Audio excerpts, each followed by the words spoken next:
So friends, we shall begin the second class on this wonderful and comparatively simpler and modern Upanishad, Svetasvatara Upanishad, with the regular peace chant.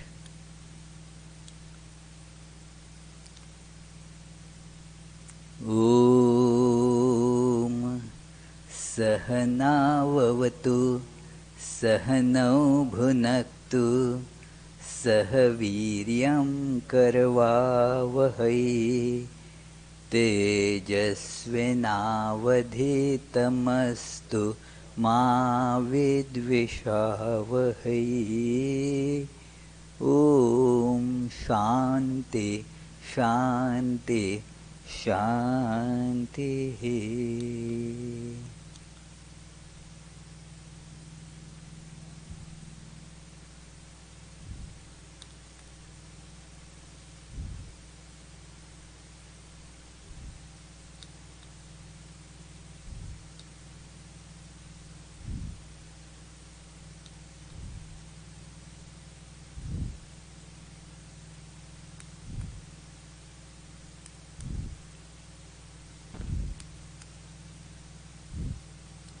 This clicker is not working, it seems.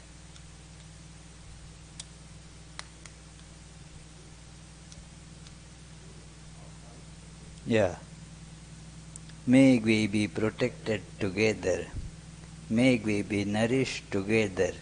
May we attain strength together. May our study make us illumined. May there be no dislike between us. Om, peace, peace, peace. This is Shanti Mantra, the peace chant, and all the scriptural studies begin with a peace chant. The idea is to make our minds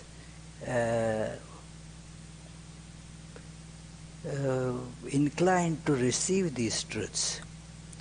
It is usually many times not in the position to receive this truth. In the world we have so many things coming to us, and the mind is receptive to that.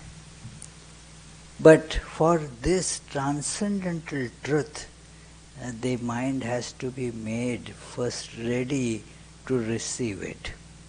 Like if you want to pour something in a pot, and if the pot is kept upside down, then you have to put it first with the its opening upside, so that you can pour something in it. So our minds are usually kind of upside down so far as the reception of this transcendental truth is concerned. As we saw that the knowledge is of two types.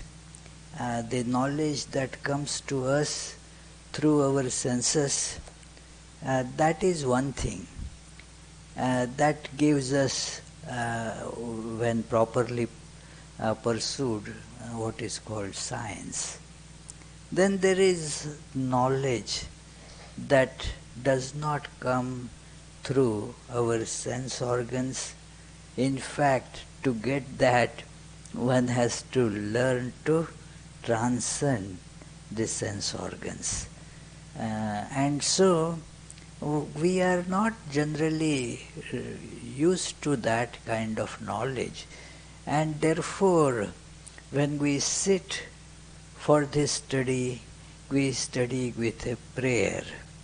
Now, when is prayer necessary? We saw that earlier. Prayer is necessary when things are not happening automatically, then we have to pray for it. Something that is going to happen, we don't pray that let tomorrow be Saturday.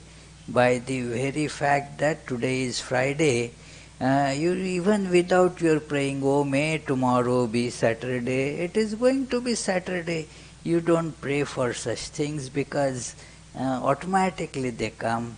Secondly, if they are something that is within your capacity to get easily, it does not depend on some other unknown force, unknown power, then also you don't need to actually pray because you have the understanding that it is just dependent on your efforts, not on intervention of some other power.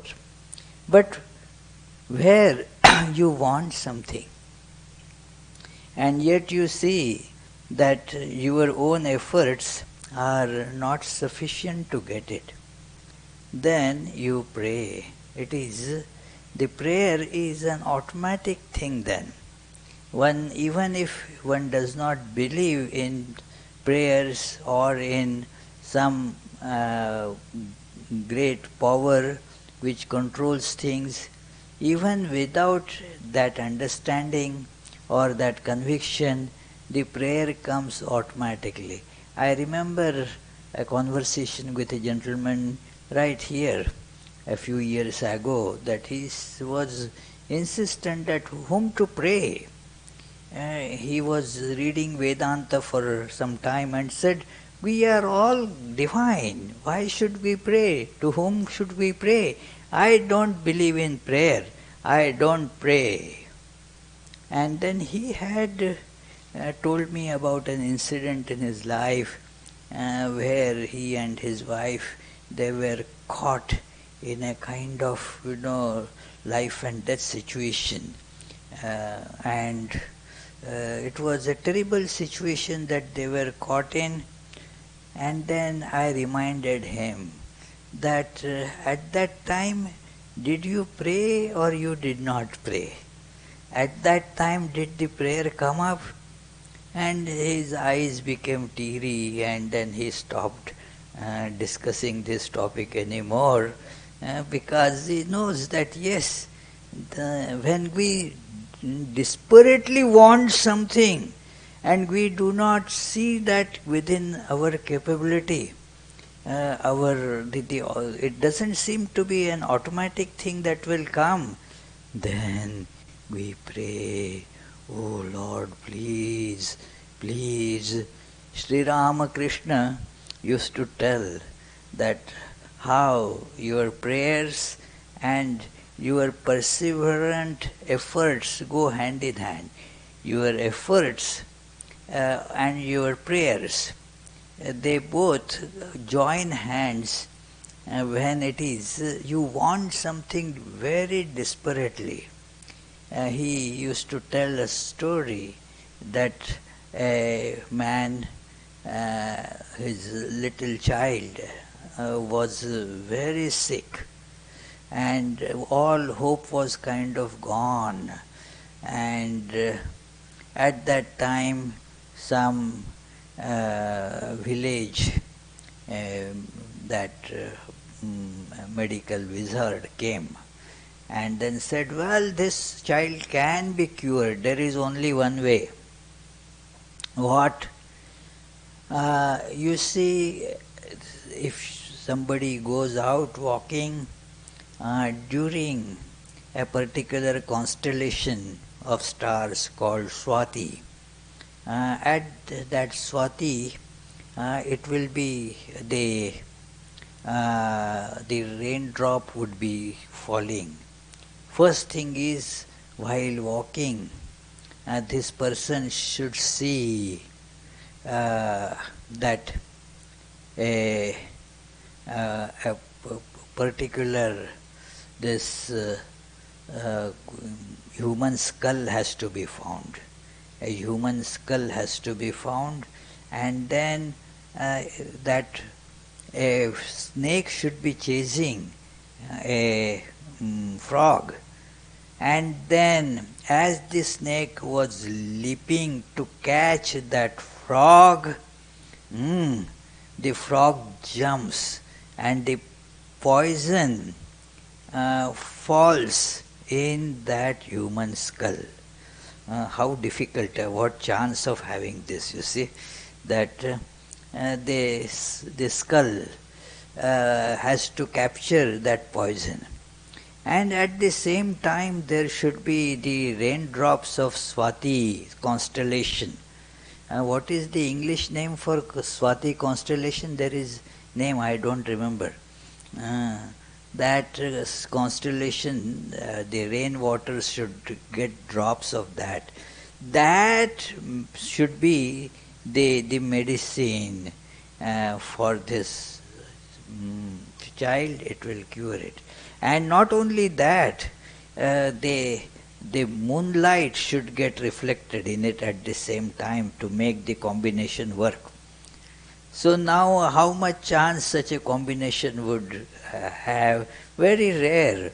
But this man started because he desperately wanted this child to be saved. Imagine, my child is dying. This is the only way I can save. And so starts, and oh Lord, please let me find a human skull. Goes to a burial ground here, there, and finds a human skull. Says to Lord, thank you Lord, I found a human skull. Now other things also, please make me find the other things also.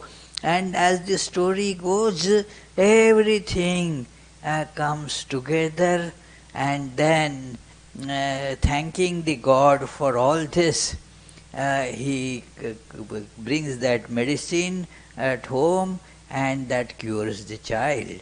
I mean, this sounds very, impossible thing. How can this happen? It is, but such things do happen. I had gone to one village, not a very small village, but of the village stature, and then to give lectures there by train.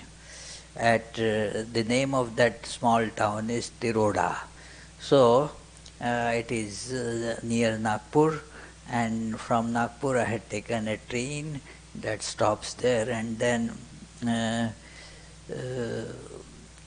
in the evening was the lecture. I reached there sometimes in the afternoon, and then after having some tea, this, that, then there was the lecture, and then I had a return train around 11 p.m. So we started after dinner to go to the train station. It was all walking distance, not a long this thing. So, and then after getting there, they were not the days of cell phones and such things. So we learned after getting to the train station that the train is late by 3 or maybe 4 hours. And then the gentleman said, well, why stay there? You can come. And then I came back there. There were a couple of friends also traveling with me. So we all came back, and then was having a little discussion, because if we sleep and then again it will be difficult to wake up. So we were keeping a track of, say, what time will the train arrive, because from his home he could listen to the whistles or the horns of the train. As that whistle is sounds, then he knows that the train is coming. So we were kind of okay sitting there, and the discussion was going on. Now suddenly a person comes, knocks on the door, and then the host opened the door, and he asked for me, and I came. Oh, a man living in another big city not too far from Nagpur. He had come there to see me. He went to Nagpur to see me. And then he learned that I have gone to Tiroda. He wanted to see me to arrange a lecture, and then he decided to take some train to catch me in Tiroda. Now he didn't know how long I am going to stay in Tiroda, when I am coming back, how, what. Only he knew that I had gone to Tiroda. Where did I go to Tiroda? He had no address. It is where to look for me, he didn't know. But he thought that, okay, let me go to Tiroda. He reached just about this 10 o'clock or so, 10 or 11, or maybe a little after 11, I didn't remember. But he got down and then just was looking on the streets. He was just walking. And from the window, he saw me. Imagine, had my train not been late, I would have been, on the way, and he would have been just in the city. See how many things came together there. So you also, everybody must have had so many such coincidences in life that they, although are incredible, if you put your rational brain together, then you will see that the possibility, the probability of such things is very low, but still it happens. So, this prayer is needed because the probability of our transcending the stranglehold of this ignorance on us, ignorance in the sense that this limited perception through sense organs and brain, it is so powerful that to shake it off is very, very improbable. As Bhagavad Gita mentions it, that Manushyanam sahasreshu kaschid yatati siddhaye. Amongst thousands of human beings, not just 1,000, and there is a plural used there, amongst thousands of human beings, maybe one even gives it a try. And of many, many who give a try like that, perchance somebody succeeds.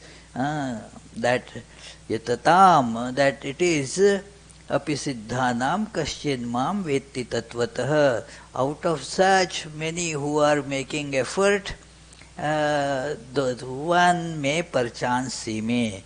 So how much chance, Naomi, do I have? Not much, isn't it? But then why are we trying?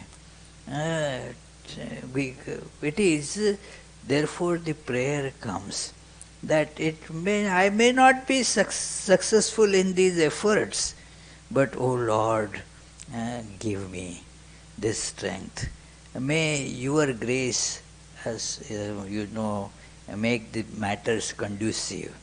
So it is, the prayer comes there, that what we are praying here is a spirit of oneness, that Om Sahana Vavatu, may we be protected together. The key word is togetherness, which is akin to oneness. Our addiction, so much of the stranglehold of this I and world division, that it goes with this, that let me be protected, I don't care about others. Me and maybe a few who are mine, let us be protected. The others, well, who cares? That is how the common consciousness is. Let me be protected. that needs to be changed to us. Here, us means in the Sanskrit that if you see, it is two. Sahanau bhunaktu, sahanau avatu sahanau. It is the dual, this number. In Sanskrit, there is not just singular, plural. Singular, dual, and plural. So, it is two. Let us two means who? The teacher and the taught. But the idea can be extended to this whole, that since this is recited at the beginning of the studies, it refers to the teacher and the taught. Let us be protected together. Let us be nourished together, or let the joy come to us together. Let us enjoy together. Sahaviryam karavavahai. Let us build the strength together. Let us be strong together. It is, the strength has the levels: physical strength, mental strength, spiritual strength. All these have to be built. Let us build that together. Not just let me be strong and then subdue others with my strength. Not that, but let us gain strength together. So, and then very beautiful idea that whatever we learn, let it shine forth in our life. It is not just to be kept in the brain and forgotten later. That is not what is meant. But when it is, there is the time to act on it, let that knowledge come to me. When there is this chance to express that knowledge should come to me right there.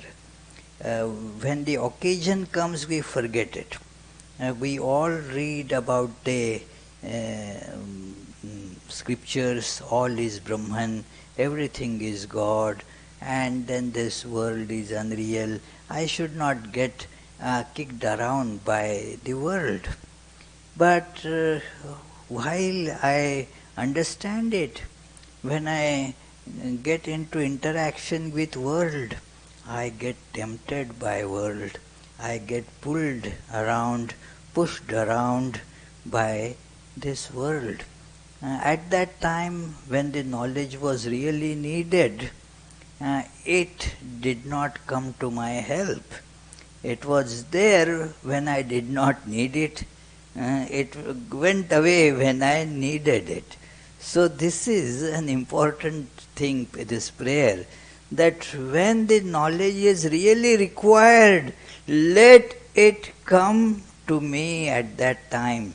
There is a well-known story in Mahabharata, very illustrative story, that one of the great warriors in that, his name was Karna. And Karna had somewhat deceptively learned some particular weapon trick, an astra as they call it, from one sage and skilled in this warfare, Parshurama. And he had told him wrong that he belongs to the Brahmin clan. Somehow Parshurama, as the truth surfaces, it came up, and then by the time he had already learned though. So now he thought that now even if it comes out, what can happen? Parshurama said that, well, you will not remember it. When the occasion to use it will come, you will not remember it at that time. And the story goes, right when he was having almost the last do or die battle in Mahabharata with Arjuna in the war at that Kurukshetra, he could not remember it. and thus was vanquished, killed in that war. So in that battle he was killed like that. It is so it happens to us, we know everything, but do not remember it when there is actually the need of it. So it is Swami Vivekananda says about this in Jnana Yoga book that it is there are one big this what is that big variety of deer? A moose. Moose is not exactly deer, is it?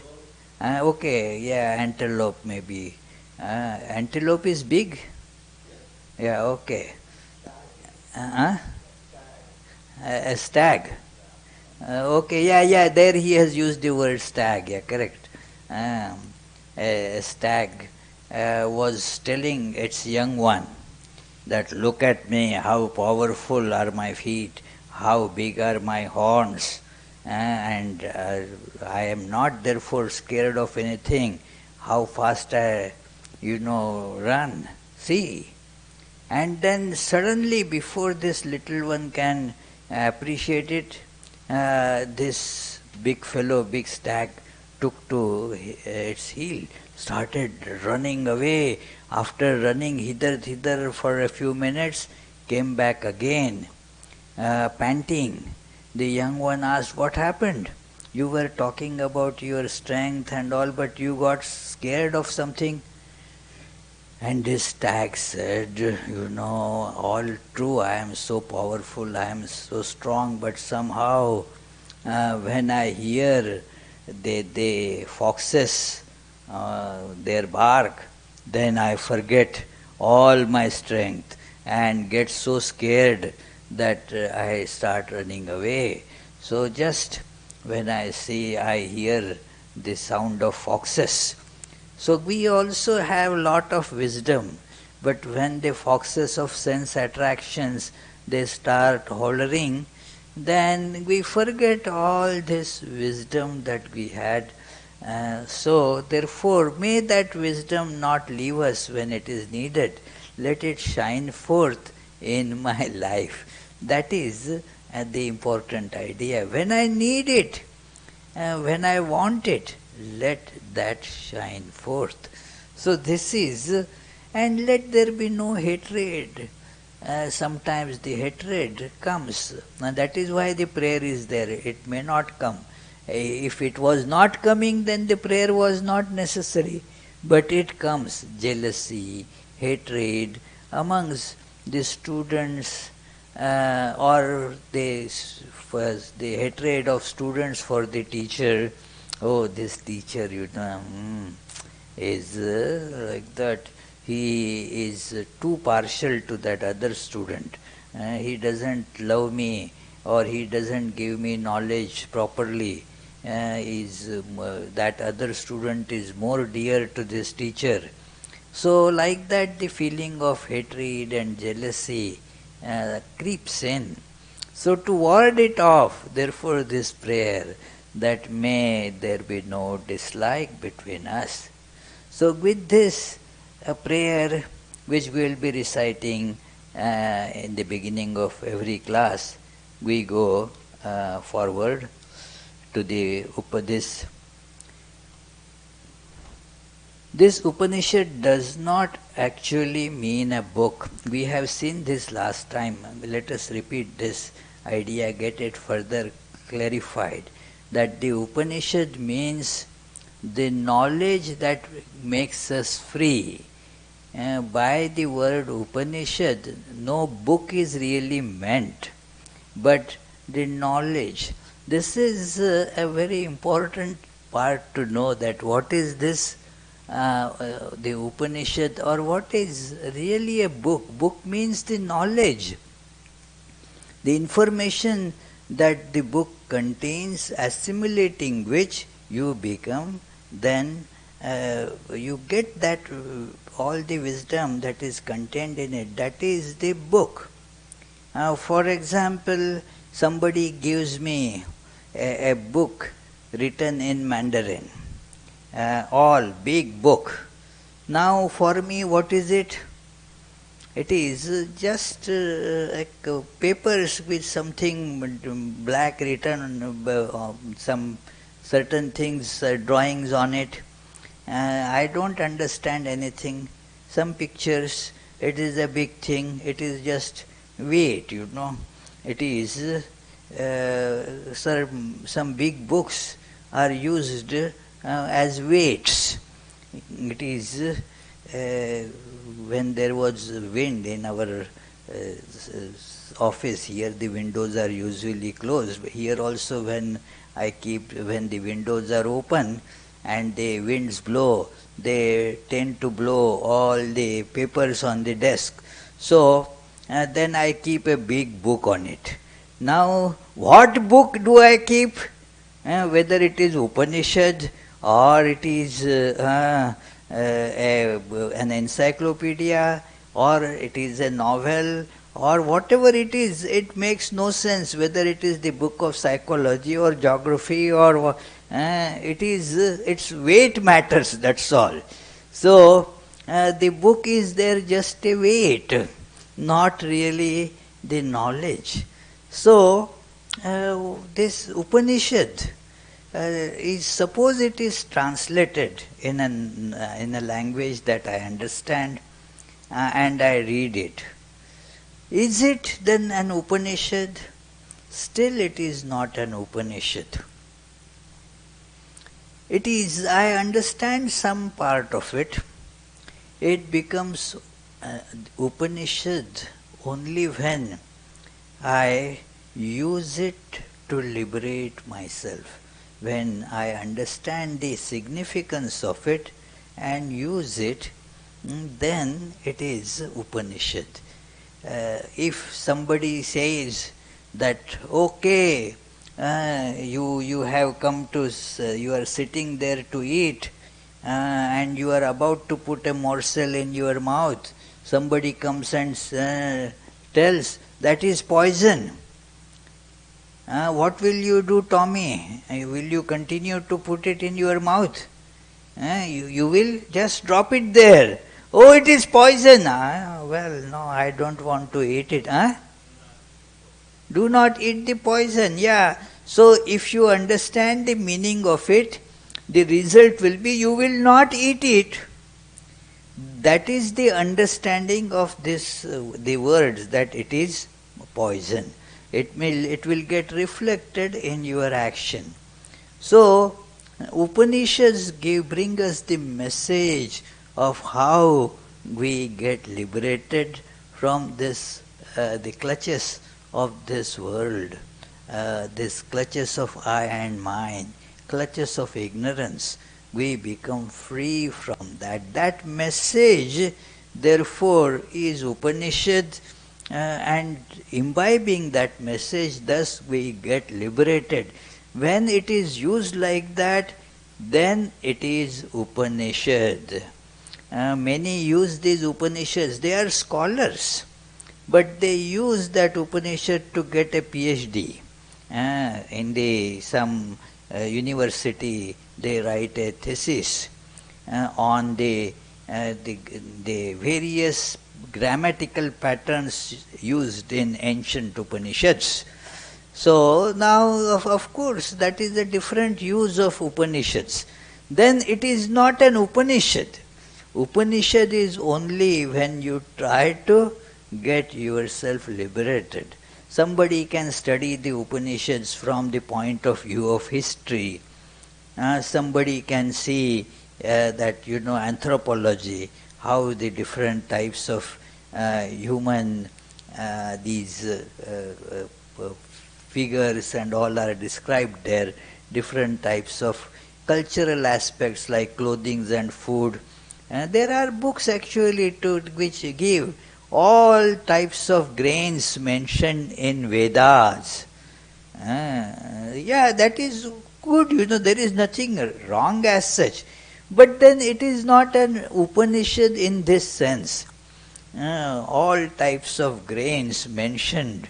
Actually, it is there. You recite that very famous text, Rudra Prashna, Chamaka Prashna, very commonly recited by Hindus. Many recite it on a daily basis. Very nice, and has lot of such deep significance for liberation. And there are verses there which mentions all so many grains. So what grains in the ancient India were available, you can get just a glimpse of that by reading that. Yavaschame, Vrihischame, Javaschame, and all these grains you know. But that is not the use of studying the Upanishad. It then is not Upanishad. Upanishad is when you use that wisdom and get liberated.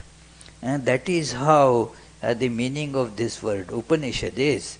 Now, this Svetasvatara Upanishad is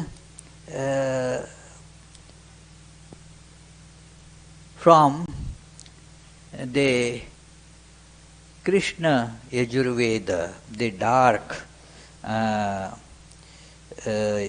Yajurveda. Yajurveda has two parts, the Shukla Yajurveda and Krishna Yajurveda. Shukla Yajurveda is white Yajurveda. Shukla means white, Krishna means dark. There is a story associated with it. I don't want to get into that. But this forms the part of the Krishna Yajurveda and comes under what is called a Taittiriya Shakha of it. So, it is one of the 11 prominent Upanishads. There are, according to one version, 108 Upanishads. Some say it is 1,000 Upanishads.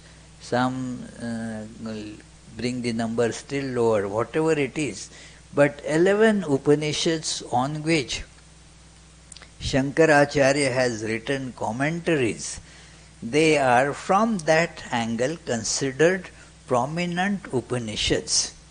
So, Svetasvatara is one of these 11 prominent Upanishads. The others are mentioned there in the slides. You can read. Ishakena Katha Mundaka Mandukya Prashna Aiteriya Taiteriya Chandogya Brihadaranyaka. These are the 10 other prominent Upanishads. So Svetasvatara Upanishad is one of those which you will find gives the central ideas in this philosophy of Vedanta very clearly. The commentary that is referred to as Shankara's commentary probably is not written by Adi Shankaracharya according to most scholars who understand these things, but it is a good elucidative commentary, no doubt. It is very much congruent with the concepts of Shankaracharya, the thesis of Shankara, but by looking at the language and the style and certain particular references used, one can conclude that it does not suggest that it was written by Adi Shankara. Some other Shankaracharya, some later Shankaracharya must have written that, but it is still very useful. And then let us see some of the prominent ideas in that Upanishad here, that there are some special features. All Upanishads bring out this same thought in various different ways. That is a very significant point, that the Upanishads most probably they have a very long gap between two Upanishads. Big time gap, and the places where they have been uh, written or composed, they also may not be close by. And yet you see a very consistent thought process in all of them. So it is amazing that to have the same one thought process that runs through all the Upanishads. Obviously, some Upanishads, they time distance between them that is over 1,000 years. It is like some early Upanishads in the Samhita part you find like Ishavasya Upanishad and the Svetasvatara Upanishad, which is pretty modern, or Mandukya Upanishad. It is quite modern. The expression shows that it is much later an Upanishad. Now the time gap seems to be pretty big, and yet the same one thought is expressed in all of them very consistently. It is, we find it difficult, even one author writes one thing, say in childhood, or say in early young age. After 10 years the thought change and the person's writing becomes different. Great thinkers like Bertrand Russell, you will find this, and he accepts that the what he thought earlier to be right, now he does not agree with it. But in Upanishads you will see that this thought process, that it is so consistent. You can read just one Upanishad and you will find that every other Upanishad also speaks exactly the same idea, same thought, different language. I mean, the different words are used, different imageries are used, and the truth is approached from various different angles. But the conclusion, the various these ideas that make us realize this truth, they are all not just similar but identical. So it is in Svetasvatara Upanishad, same idea, but then there are special features still in every Upanishad. Like say 10 teachers are teaching the same subject, yet although they are telling the same ideas, the same knowledge is being imparted, each teacher will have certain special features. So each Upanishad also has features of their own. So this is this Upanishad, one of the prominent ideas is that best elucidation of the concept of Maya. In Vedanta we hear this word Maya. Swami Vivekananda has used the ideas from this Upanishad in his lectures on Maya in Jnana Yoga. When you read it, you can see that many of this the statements he gives is paraphrasing some of the thoughts here. And it is, and you see, this Sri Ramakrishna always maintained this thought that what is Maya? It is the power of God, inseparable from it. That it is Maya and God, they are inseparable, like fire and its burning power cannot be separated from each other. It is Maya.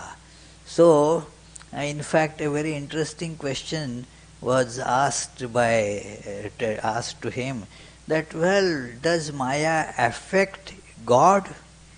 And we are all in Maya, we get affected by Maya, but if the Maya is in God, then does God also get affected by Maya? Sri Ramakrishna said, no. It is like this, that the snake always has poison in its mouth, but that does not kill the snake. But somebody is bit by that snake, that fellow kicks the bucket. So it is like that it is God has this Maya, it is God's power, inseparable from God, but God does not get affected by it, whereas the one who gets under the spell of it is affected by it. So, the all-pervasive nature of Maya is very beautifully described here and in this Upanishad. Then the second important point is the devotion and meditation. In all Upanishads, this Upanishad has a maximum element of devotion. Many have the idea that these paths of knowledge and devotion are kind of, they are contradictory. They are not contradictory. They are different, but they are certainly not contradictory. And many conclude that Upanishads, they are advocates of path of knowledge, whereas the Puranas, all these and the epic stories, Itihasa and all that, they are conducive to devotion. It is not correct. Authorities like Swami Vivekananda therefore mention that Upanishads are the best bhakti shastras, devotion, that books on devotion. So Svetasvatara Upanishad is one important example of that because of its tremendous emphasis on devotion and also on meditation. The various meditative techniques that one sees in Swamiji's book Raj Yoga or some such other texts that he mentions, that all these meditational techniques you will find in Svetasvatara Upanishad. In fact, therefore, at the end of the book Raja Yoga, Swami Vivekananda quotes a full passage from Svetasvatara Upanishad, because it is in this Upanishad alone you are given this idea of proper posture and breathing techniques and so forth. So it is very important from that point of view too. And then Upanishads, or in general, what is called Vedanta, there are three prominent schools or interpretations.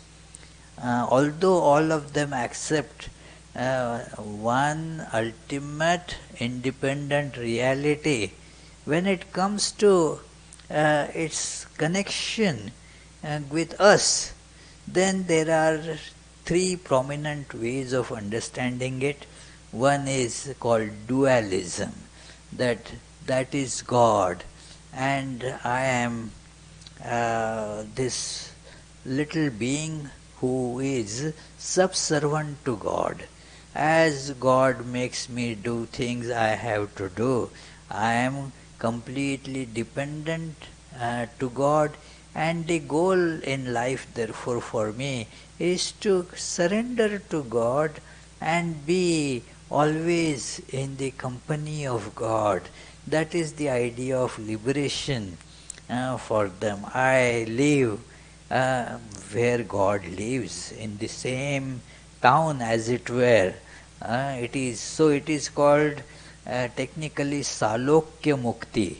Salokya means in the same sphere you live, like those who are devotees to Vishnu, a form of divine.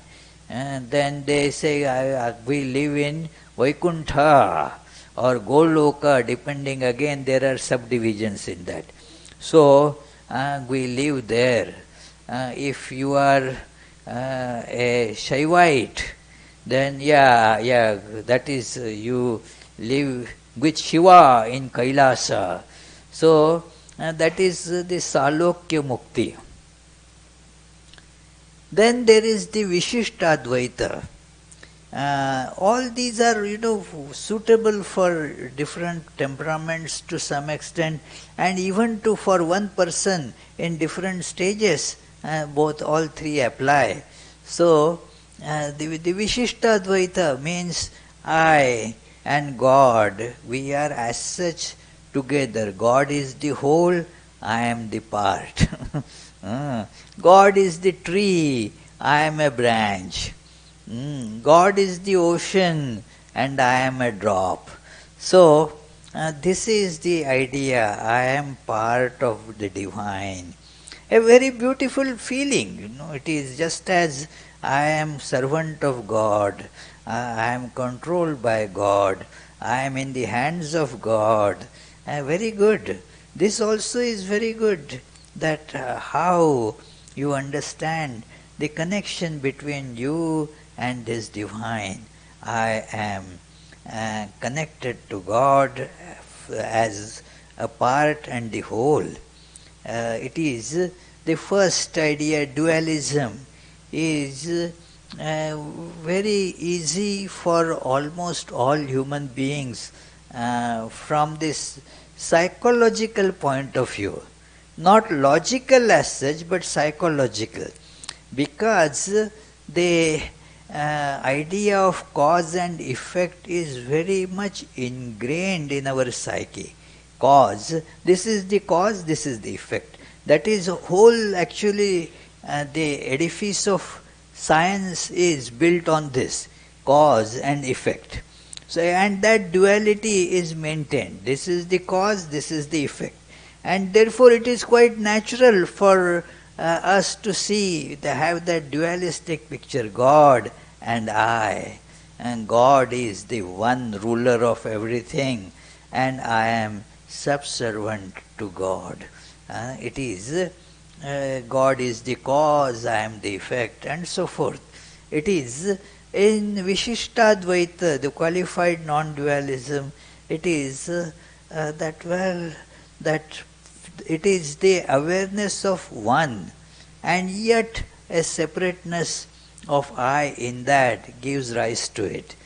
And then the last, which is logically most consistent and yet transcends logic, is non-duality.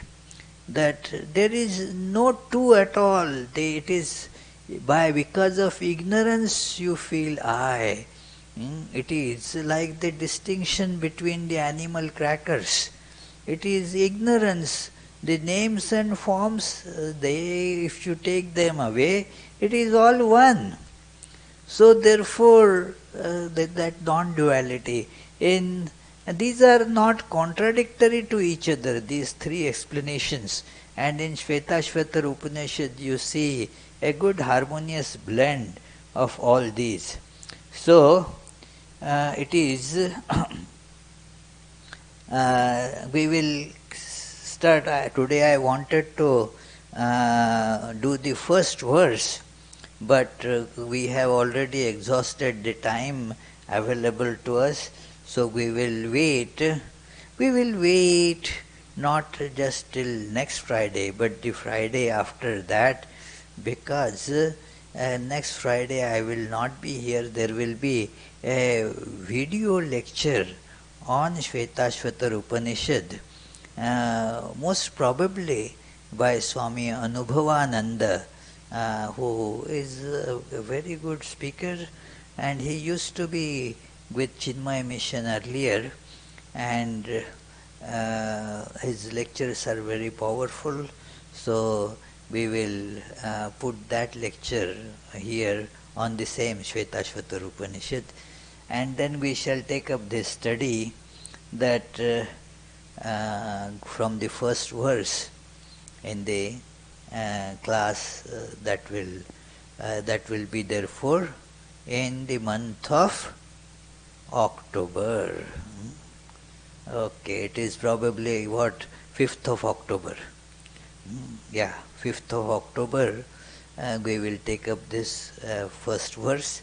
But it will be very nice if you can listen to Anubhavananda's lecture here on the next Friday.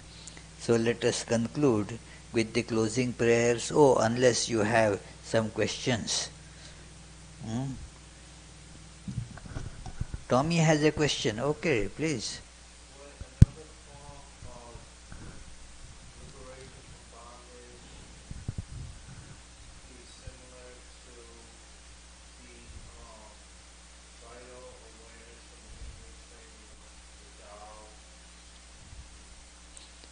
Yeah, that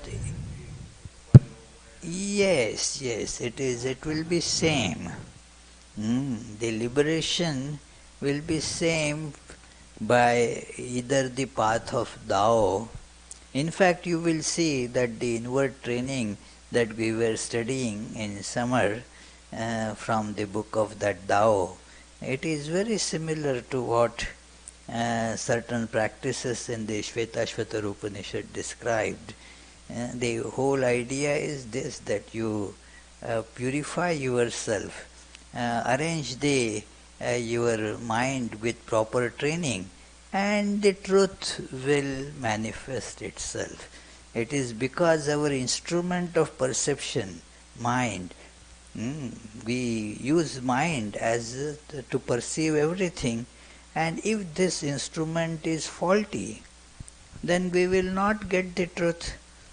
Like one man who it was, they were amateur astronomers and used to look through the telescope into the sky. And one of them came running and announced to these friends, something terrible is happening. On the moon, I am seeing some big cracks which were not earlier seen. Some lines are there that were not earlier there. And then everybody came and saw through. One man said, well, I will explain what is happening. And there was an insect sitting on the lens there of the telescope. So that is, the instrument is faulty. Our mind is faulty. That correct. That is why it is a process. The instrument of perception, when it is made all right, when it is made perfected, then you see the truth. So that is the process. Exactly. Any other question? Yes. Can we estimate? Can we estimate its? Can we estimate time of Upanishads to say it's older or newer based on language? There is some, yes. Can we say an Upanishad is older or newer? Yes, we can get some idea by the study of the language, by the study of the imageries that is used and the style, especially the meter that is used. So they give some glimpse, but it is not absolute. It is, you cannot really be 100% sure of it, but you get some idea. Sometimes that data is, good enough to conclude that this Upanishad must be much older than this one. But among certain Upanishads, the style being very similar, especially when they are these modern Upanishads, you cannot tell which is before and which is later. There is other way of also telling that some Upanishads have references from another Upanishad. It is actually quoting that Upanishad by words that is how this Upanishad says, and naturally, therefore, that is a later Upanishad. So there are some internal means to say which is older, which is later. So, but it is not that everything in that is foolproof. Some are surmises, like so many are just like the weather predictions, May be true, there is some reason behind that, but may not come to be true. It is funny, that there is 5% chance of rain and 7% chance of rain. What difference does it make? Really, is there something like that? And does it really say that the rains are going to fall or not going to fall? You don't know at all. It is 5% chance of rain does not mean the rain is going to be 5% falling. No, the chance of the rain that may fall is, well, 5%. You never know. So, in many of these that this is young, this Upanishad is later, this is earlier, all these discussions are probabilities, that's all. In a certain case, they are certainties because of the clear reference that one Upanishad says that is what the earlier Upanishad says. So, obviously, this is a later one. That's it, yeah. So, let us conclude with the closing prayers. Om Shanti Shanti Shanti Hari Om Tat Sat Shri Ramakrishna Arpanamastu.